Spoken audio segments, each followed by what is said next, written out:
Bonjour à tous, donc nous sommes aujourd'hui le 20 mars et nous sommes toujours confinés avec un confinement qui est un peu plus strict que les jours précédents étant donné que la situation devient plus difficile.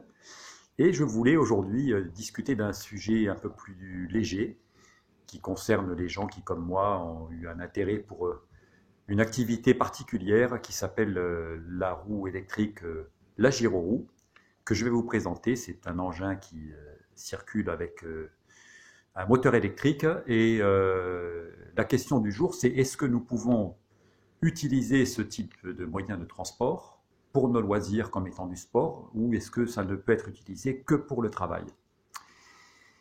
Et j'ai bien peur que ça va être difficile si vous vous faites contrôler. Bon, ceci étant, je vais quand même vous présenter la bestiole, que vous sachiez de quoi on parle. Alors, voici donc, moi je suis ils appellent ça un wheeler, c'est-à-dire je suis une personne qui circule sur ce genre d'engin. Et j'ai très vite compris l'utilité de me protéger et d'être en règle. C'était suite à des débats liés à la sécurité sur ce type de véhicule. Donc j'ai choisi effectivement de porter un casque intégral et de me mettre comme protection donc des gants de sécurité.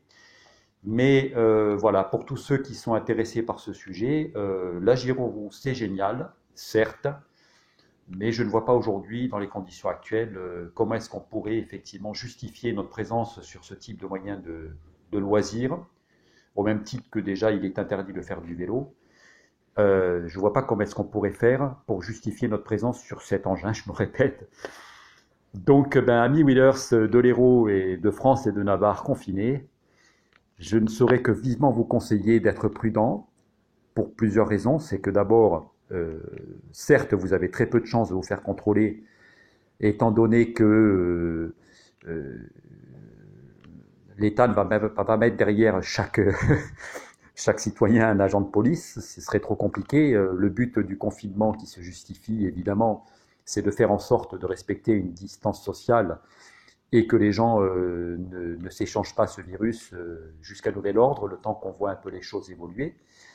Dans ce contexte, imaginons que pour une raison XY, vous fassiez la moindre chute sur cet engin-là, ce qui est quand même beaucoup plus probable qu'en allant faire simplement du vélo ou de la marche à pied. Je vous vois mal aller vous présenter au service des urgences ou au niveau d'un médecin pour lui dire excusez-moi, je me suis cassé une jambe ou un bras sur ma gyroroue parce que j'étais en mode apprentissage. Voilà, donc c'était un peu le point de vue que je voulais développer. J'espère que cette vidéo vous a plu, qu'elle n'a pas été trop longue. Et sur ce, je vous dis prenez soin de vous et à bientôt.